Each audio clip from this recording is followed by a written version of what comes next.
শুভ দুপুর বন্ধুরা। আজকে তো রামনবমী, ক্যালেন্ডারে লেখা আছে কালকে রামনবমী। এবার আমাদের হিন্দু ধর্ম দেখছি দুদিন করে হয়েছে, কবে যে রামনবমী বুঝতে পারছি না। তো আমরা তো আমিষই খাচ্ছি, একটুখানি ঠাকুরের পায়ে তুলসী দিলাম, এইটুকুই খালি। আর কোনো রামনবমীর জন্য স্পেশাল কিছু মানে উপোস কাপাস কিছু ওসব ওসব বাদ কিছুই করিনি। আচ্ছা, আজকে একটু তাড়াতাড়ি চলে এসেছি। আজকে কী রান্না হচ্ছে দেখো।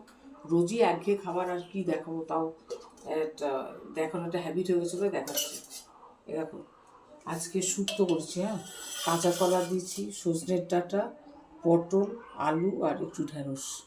আচ্ছা, শুক্তো। এইখানে হচ্ছে তোমার কলাইয়ের ডাল, সরি কলাইয়ের ডাল, কাঁচা মুগের ডাল। ডালটা না ঘাটলে খাওয়া যাবে না।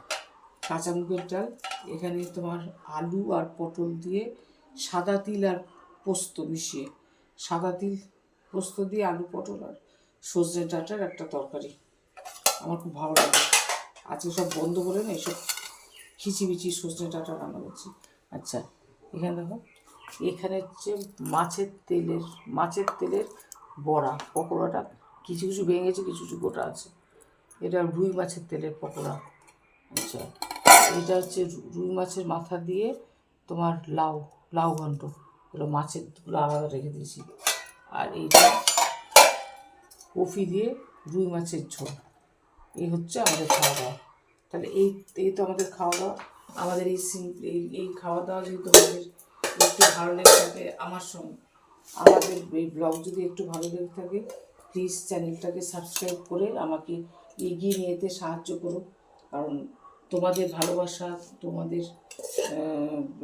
তোমাদের সাহায্যেই তো আমি এগোতে পারবো। আর কি বলবো, আর তোমরা যেখান থেকে ভিডিওগুলো দেখছো তাদেরকে অসংখ্য ধন্যবাদ। এরকমভাবেই আমাকে ভালোবাসা দিয়ে যাও। আর রেগুলার ব্লগ দেখবো। যেখানে আছে অবশ্যই সুস্থ থেকো, খুব আনন্দ করো। আজকে রামনবমী কারা কারা পালন করছো জানতে পারলে খুব ভালো লাগতো। আর সেই যে তোমাকে দিয়ে দেবো, দিয়ে দাও। আর টাইম আছে না, টাইম হয়ে গেল। টাইম আছে না, টাইম হয়ে গেল। ও প্রায় হয়ে এসেছে। তাহলে তো আমি এখন ভাতগুলো বাড়তে থাকছি। আমরা ভাত বাড়তে থাকি, ও খাওয়া শুরু করবে। আজকে তাহলে এইটুকুই থাক। হ্যাঁ, ডালটা দিয়ে দিলাম। এদিকে কিছু বলো। এই তো তোমাকে বাড়ছি, তুমি এইদিকেই দেখো, কিছু বলার নেই। এই যে দেখো, আমিষগুলো অন্য হাতে দিচ্ছি। এই যে দেখো, মাছের তেলটা